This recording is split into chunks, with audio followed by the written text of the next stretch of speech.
नमस्कार।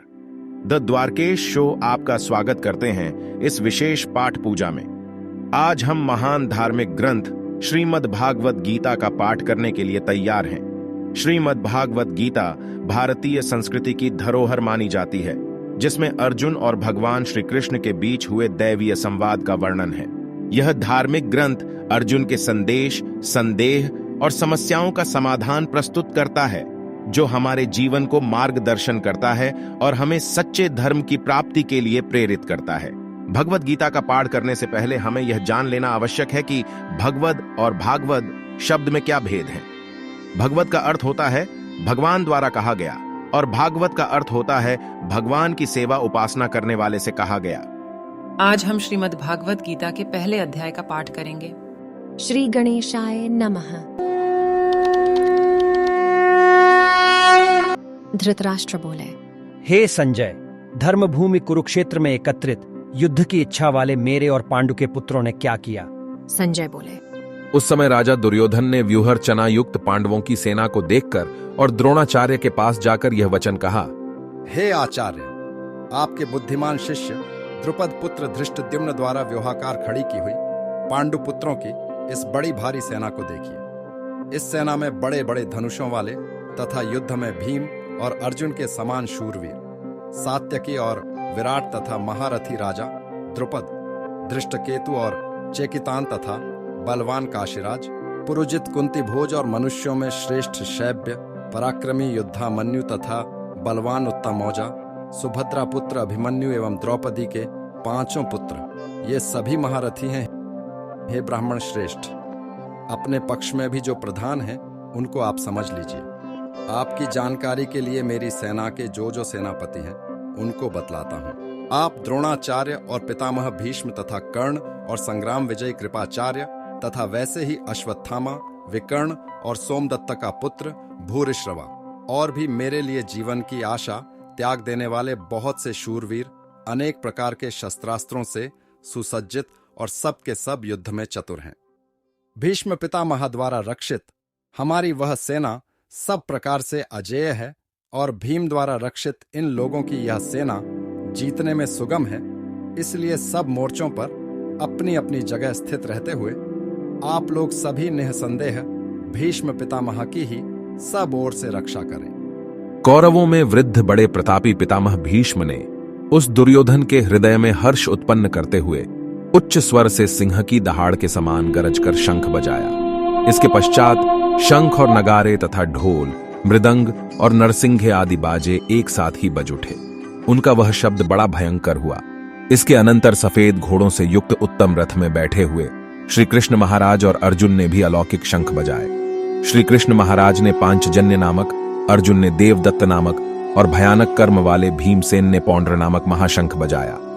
कुंती पुत्र राजा युधिष्ठिर ने अनंत विजय नामक और नकुल तथा सहदेव ने सुघोष और मणिपुष्पक नामक शंख बजाए। श्रेष्ठ धनुष वाले काशीराज और महारथी शिखंडी, धृष्टद्युम्न तथा राजा विराट और अजय सात्यकी, राजा द्रुपद एवं द्रौपदी के 5 पुत्र और बड़ी भुजा वाले सुभद्रा पुत्र अभिमन्यु, इन सभी ने, हे राजन, सब ओर से अलग अलग शंख बजाए और उस भयानक शब्द ने आकाश और पृथ्वी को भी जाते हुए धार्तराष्ट्रों के अर्थात आपके पक्ष वालों के हृदय विदीर्ण कर दिए, हे राजन। इसके बाद कपिध्वज अर्जुन ने मोर्चा बांधकर डटे हुए धृतराष्ट्र संबंधियों को देखकर उस शस्त्र चलने की तैयारी के समय धनुष उठाकर ऋषिकेश श्री कृष्ण महाराज से यह वचन कहा। हे अच्युत, मेरे रथ को दोनों सेनाओं के बीच में खड़ा कीजिए और जब तक कि मैं युद्ध क्षेत्र में डटे हुए युद्ध के अभिलाषी इन विपक्षी योद्धाओं को भली प्रकार देख लूं कि इस युद्ध रूप व्यापार में मुझे किन किन के साथ युद्ध करना योग्य है, तब तक उसे खड़ा रखिए। दुर्बुद्धि दुर्योधन का युद्ध में हित चाहने वाले जो ये राजा लोग इस सेना में आए हैं, इन युद्ध करने वालों को मैं देखूंगा। संजय बोले, हे धृतराष्ट्र, अर्जुन द्वारा इस प्रकार कहे हुए महाराज श्री कृष्णचंद्र ने दोनों सेनाओं के बीच में भीष्म और द्रोणाचार्य के सामने तथा संपूर्ण राजाओं के सामने उत्तम रथ को खड़ा करके इस प्रकार कहा। हे पार्थ, युद्ध के लिए जुटे हुए इन कौरवों को देख। इसके बाद प्रथापुत्र अर्जुन ने उन दोनों ही सेनाओं में स्थित ताऊ चाचों को, दादों परदादों को, गुरुओं को, मामाओं को, भाइयों को, पुत्रों को, पौत्रों को तथा मित्रों को, ससुरों को और सुहृदों को भी देखा। उन उपस्थित संपूर्ण बंधुओं को देखकर वे कुंती पुत्र अर्जुन अत्यंत करुणा से युक्त होकर शोक करते हुए ये वचन बोले। अर्जुन बोले, हे कृष्ण, युद्ध क्षेत्र में डटे हुए युद्ध के अभिलाषी इस स्वजन समुदाय को देखकर मेरे अंग शिथिल हुए जा रहे हैं और मुख सूखा जा रहा है तथा मेरे शरीर में कंप एवं रोमांच हो रहा है। हाथ से गांडीव धनुष गिर रहा है और त्वचा भी बहुत जल रही है तथा मेरा मन भ्रमित सा हो रहा है, इसलिए मैं खड़ा रहने को भी समर्थ नहीं हूं।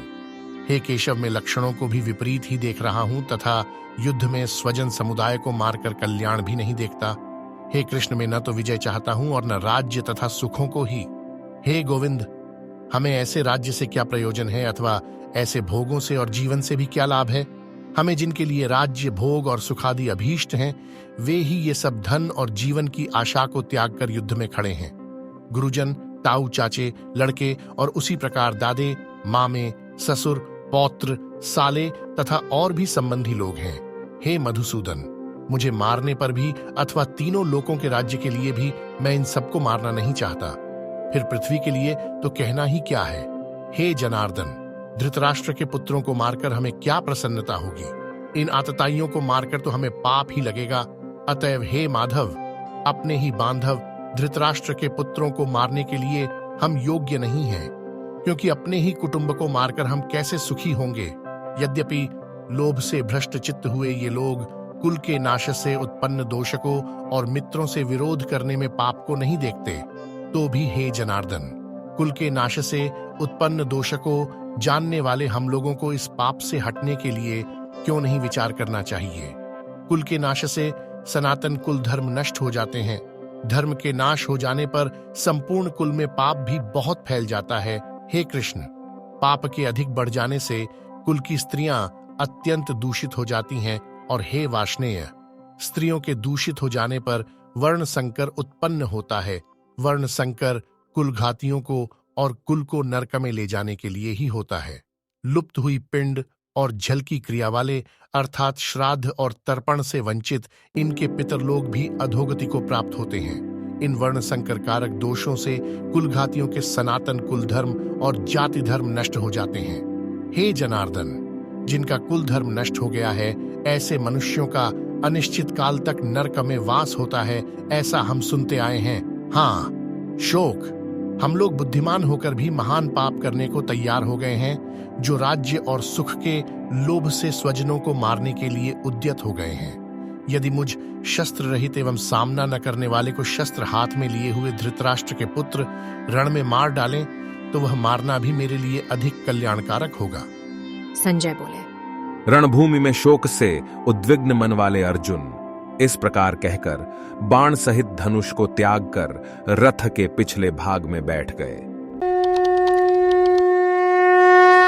मुझे आशा है कि यह वीडियो मददगार रहा होगा। यदि आपके कोई प्रश्न हैं तो कृपया मुझे बताएं। धन्यवाद।